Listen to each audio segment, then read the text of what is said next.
ৰাজ্য চৰকাৰৰ প্ৰবঞ্চনাৰ বলি হৈছে শিৱসাগৰ জিলাৰ মুকালনি মিচিং গাঁও আৰু এই মুকালনি মিচিং গাঁৱৰ যিসকল ৰাইজ সেই ৰাইজসকলে দীৰ্ঘদিন ধৰি তেওঁলোকে দুৰ্ভোগ ভুগি আহিছে এখন পকী দলঙৰ কাৰণে। আৰু এই মুহূৰ্তত মই আছো এডাল এডলীয়া হাকুৰ ওপৰত, যি এডলীয়া হাকুৰ ওপৰেদিয়ে ইয়াৰ যিসকল স্থানীয় লোক সেই স্থানীয় লোকসকলে তেওঁলোকে ইয়াত যাতায়াত কৰিবলগীয়া হৈছে। আৰু এটা কথা ক'ব লাগিব, যিহেতু শিৱসাগৰ সমষ্টিত বৰ্তমান অন্তৰ্ভুক্ত হৈছে এই মুকালনি গাঁও, আৰু এই মুকালনি গাঁও পূৰ্বতে আমগুৰি সমষ্টিত আছিলে, কিন্তু বৰ্তমান যেটো শিৱসাগৰ সমষ্টিত অন্তৰ্ভুক্ত হৈছে। আৰু দেখিবলৈ পোৱা গৈছে এই যিসকল অঞ্চলবাসী ৰাইজ, সেই অঞ্চলবাসী ৰাইজে তেওঁলোকে এই যিখন মিটং নদী, এই মিটং নদীৰ ওপৰে তেওঁলোকে এডলীয়া হাকুৰ ওপৰে অহা যোৱা কৰিবলগীয়া হৈছে। আৰু মই যিটো দেখুৱাইছো, যিডাল এডলীয়া হাকু প্ৰায় 100 মিটাৰৰ দূৰত্ব বা 100 মিটাৰ ওপৰ হ'ব এই এডলীয়া হাকুডাল। আৰু এই এডলীয়া হাকুডালেই তেওঁলোকে মিটং নদী, যি খৰচোতা যি মিটং নদী আছে, সেই মিটং নদীৰ ওপৰে তেওঁলোকে অহা যোৱা কৰিবলগীয়া হৈছে। মই দেখুৱাইছো। আৰু তেওঁলোকে টুলুঙা নাওৰে কেনেধৰণে অহা যোৱা কৰিবলগীয়া হয়, আৰু এখন টুলুঙা নাও যিহেতু এই মুহূৰ্তত মিটং নদীৰ মাজেৰে গৈ থকা দেখিবলৈ পোৱা গৈছে। তেওঁলোকৰ যি খাদ্য সামগ্ৰী, সেই খাদ্য সামগ্ৰীসমূহ এনেধৰণে টুলুঙা নাওৰে নিবলগীয়া হয়। মই সেই পৰিৱেশ দেখুৱাইছো। আমাৰ মাজত এজন জ্যেষ্ঠ ব্যক্তি আছে, মই যদি আপোনাৰ ওচৰলৈ আহিছো, কি ক'ব যিটো আপোনালোকে ইয়াত যুগ যুগ ধৰি এই যি এডলীয়া হাকু, এই এডলীয়া হাকু ওপৰে অহা যোৱা কৰিবলগীয়া হৈছে, জনপ্ৰতিনিধি আছিলে আপোনালোকৰ, জনপ্ৰতিনিধিয়ে কেনেকুৱা ধৰণৰ গুৰুত্ব দিছিলে? জনপ্ৰতিনিধিবোৰ কৈছিলে আপোনালোকৰ সভা অভিযোগ আমি পুৰাম আৰু আমাক আপোনালোকৰ বহুমূলীয়া ভোটকেইটা দি জয়যুক্ত কৰক। আমি আছো। যিহেতু এতিয়া আপোনালোক শিৱসাগৰ সমষ্টিত সোমালে, আগতে আমগুৰি সমষ্টি আছিলে, আমগুৰি সমষ্টিৰ যি জনপ্ৰতিনিধি আছিলে তেওঁলোকে কেনেধৰণৰ গুৰুত্ব দিলে? একেটা আমগুৰি প্ৰতিবাদী আছিলে আৰু অঞ্জন দত্ত এইভাগে আপোনাৰ দলং বনাই দিম। অঞ্জন দত্ত মৰি গ'ল, আজিলৈকে আপোনাৰ আমগুৰিটো নাই। এতিয়া এইভাগে আপোনাৰ বলব নিবলৈ আজিলৈকে দলংটো প্ৰতিষ্ঠা নকৰিলে। হয়, নিশ্চয়। যদি মই আপোনাৰ ওচৰলৈ আহিছো, কি ক'ব যিটো আপোনালোকে এনেধৰণে অহা যোৱা কৰিবলগীয়া হয় এডলীয়া হাকুৰে, ভয় লাগে নাই আপোনালোকৰ?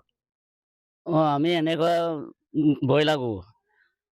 এই মানে আমাক এইটো মানে পকা দলংটো এইটো লাগে আমাক। কিমান দিন ধৰি আপোনালোকে এনেদৰে অহা যোৱা কৰে? বহুত বছৰ হ'ল আৰু। বহুত বছৰ হ'ল আৰু। কাৰোবাৰ যি অসুখ বিসুখ হয় তেতিয়া কি হয়? ইয়াত কেতিয়াবা মানে পৰে দেখোন, আৰু ল'ৰা ছোৱালী পৰি যায়। হয়, নিশ্চয়কৈ তেওঁলোকে কৈছে ইয়াৰ বহুত অসুবিধা হয়। ইয়াৰ যিসকল স্থানীয় লোক, এই যি বাঁহৰ হাকু, এই বাঁহৰ হাকু বা কেতিয়াবা পৰি যাবলগীয়া হয়। ইয়াৰ যিসকল ছাত্ৰ ছাত্ৰী আছে, সেই ছাত্ৰ ছাত্ৰীসকলেও ইয়াৰ পৰা পৰি যায় বুলি তেওঁলোকে কৈছে। আৰু যিহেতু তেওঁলোকে দুৰ্ভোগ ভুগি আহিছে দীৰ্ঘদিন ধৰি। বাইদেউ, মই আপোনাৰ ওচৰলৈ আহিছো, কি ক'ব যিটো আপোনালোকৰ যদি কাৰোবাৰ অসুখ বিসুখ হয় তেনেহ'লে কেনেকুৱা ধৰণে অহা যোৱা কৰিবলগীয়া হয়, আপুনি কি ক'ব সেইটো?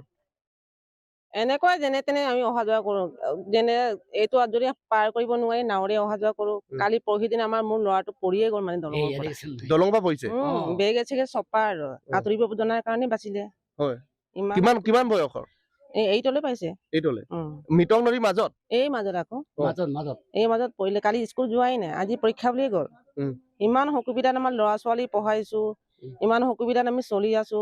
ইমান বছৰ দিম কৈ এতিয়ালৈকে একোৱে দিয়া নাই আমাক চৰকাৰে। সেইটো কাৰণে আমি চৰকাৰক বৰ বেয়া পাইছো, মানে কাৰণ ইমান অসুবিধা জেগাত আমি থাকিলেও আমাক উলটি নাচাই নহয়। ইমান বানপানী, ইমান কিবা বৰষুণ, আলিও বেয়া, ইমান বেয়া মাটি, তাৰপিছত আমি যিমান অসুবিধাত আমি জীয়াই আছো আমিহে জানো আৰু ভগৱানে জানে। হয়, নিশ্চয়কৈ বহু অসুবিধাত আছে এই যিসকল স্থানীয় লোক। তেওঁলোকে কৈছে তেওঁলোকৰ যি অসুবিধা, সেই অসুবিধা তেওঁলোকেহে জানে আৰু ভগৱানেহে জানে বুলি কৈছে। আৰু মই যিডাল এডলীয়া হাকু, মই সেই এডলীয়া হাকুডাল দেখুৱাইছো। এডলীয়া হাকুডালেদিয়ে যিটো ইয়াৰ ছাত্ৰ ছাত্ৰীসকল পাৰ হ'বলগীয়া হয়, আৰু তেওঁলোকে ইয়াত সমস্যাৰ সন্মুখীন হ'বলগীয়া ছাত্ৰ ছাত্ৰীসকলে এবাৰ কেতিয়াবা পৰিও যায় বুলি কৈছে। যিটো মই তোমাৰ ওচৰত ভাইটি, কি ক'বা যিহেতু তোমালোকৰ এই যিটো সমস্যা, এই সমস্যাটো মানে জনপ্ৰতিনিধিক যিটো বিভিন্ন সময়ত অৱগত কৰি আহিছা, এই মুহূৰ্তত কি আহ্বান জনাব তোমালোকে ৰাজ্য চৰকাৰখনক? এই মুহূৰ্তত আহ্বান জনাবলৈ কি আছে আৰু, আমাক মুঠতে দলং এখন লাগে। তাৰপিছত আমাৰ বহুত অসুবিধা হয়, কিন্তু চব অসুবিধানো ক'ত পূৰণ হ'ব। সেইকাৰণে আমাৰ অসুবিধাটো হৈছে, ফাৰ্ষ্ট অসুবিধাটো হৈছে আমাৰ দলংখন লাগে। তাৰপিছত ছেকেণ্ড অসুবিধাটো আমাৰ পানী বহুত প্ৰব্লেম হয়, মানে ইয়াৰ লেতেৰা পানীবোৰ হয়। আৰু ল'ৰা ছোৱালী কিমান পৰিছে, বেছিভাগ ডাঙৰ মানুহৰ জ্বৰ হ'লে মানে অসুবিধা হয় অহা নিয়া কৰিবলৈ। আৰু নাৱত কেনেকে আনিব, কিছুমান আহিব নোৱাৰাবোৰ তাতে মৰি গৈছে, ঘৰতে মৰিছে। তেনেকে বহুত অসুবিধা প্ৰব্লেম হয় আৰু আমাৰ। বেছিভাগ সৰু ল'ৰা ছোৱালীবোৰ স্কুল যাবলৈ, স্কুলৰ সিপাৰত আছে, সিপাৰত অকল 5ম শ্ৰেণীলৈকে আছে। সেইকাৰণে এফালে আহিবলৈ হ'লেতো অসুবিধা হয়।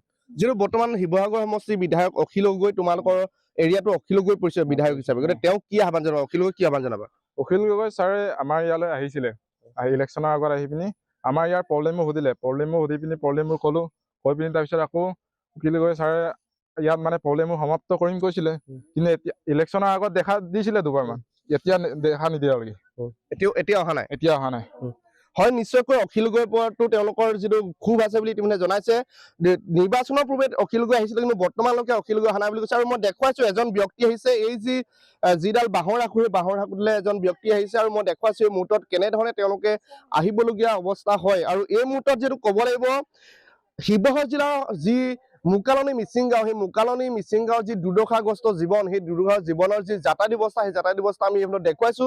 আৰু ইয়াৰ পাছত ৰাজ্য চৰকাৰখনৰ যি কৰ্তব্য আচলতে সেই কৰ্তব্য তেওঁলোকে কেনেকুৱা ধৰণে পালন কৰিব, আৰু এই যিসকল স্থানীয় লোক, সেই স্থানীয় লোকসকলে তেওঁলোকে জনাইছে যে তেওঁলোকক এখন পকী দলঙৰ প্ৰয়োজন হয়, আৰু সেই পকী দলংখন হ'লেহে তেওঁলোকৰ যি দুৰৱস্থা, সেই দুৰৱস্থা অন্ত পৰিব বুলি কৈছে। আৰু পৰৱৰ্তী সময়ত লক্ষণীয় হ'ব, শাসনাধিষ্ঠ যিখন চৰকাৰ হৈছে, সেই চৰকাৰখনে এইসকল ৰাইজৰ যি দুৰ্দশাগ্ৰস্ত জীৱন, সেই জীৱনৰ যি কেতিয়া পৰিসমাপ্তি ঘটাব, সেয়া পৰৱৰ্তী সময়তে লক্ষণীয় হৈ থাকিব।